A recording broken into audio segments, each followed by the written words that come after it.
Hey, what's happening, Pyromaniacs? Hillbilly Pyro here, and today we're working on my 2004 Nissan Frontier, which left me on the side of the road with no spark. I finally determined it was no spark by spraying ether directly into the intake as I turned the key, and I got nada. So, your first step is, well, let's check the coil. Let's check things like the ignition module, the ICM, stuff like that. Crank sensor, whatnot. Well, you call your parts store to see how much this stuff's going to set you back, because you're not getting fire, and it's going to be one of the three, if not all. And all they want to do is sell you a distributor. All the Nissan stuff I see is replace the distributor, replace the distributor.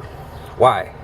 Can you not replace the coil and all these parts separately and it'd be a whole lot cheaper? I'm going to find out, because I ordered the coil, which is aftermarket, but it is the same.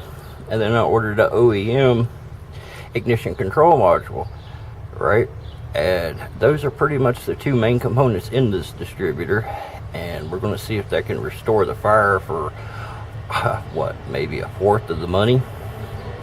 Now, I don't have anybody to help me film, so I have to do this in two sections. But new cap, new rotor button, of course, is always your first place that you want to start in a no fire situation, especially when they were as rough as the ones that I had were. Cap and a rotor button for this truck is going to set you back about $30 or $40. Alright, first thing you have to do is take off the rotor button, then you have to remove this plastic cap, and then you can see the coil tower here sticking up on this side, and then the ICM is over here. So I'm going to have to disassemble the top of this so I can get the ICM and the coil out. And part two will be when I have this reassembled. I mean, it's not complicated. There's just a couple screws under here.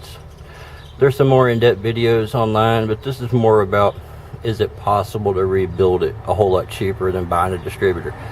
Alright, so stay tuned for part two. Hillbilly Pyro out.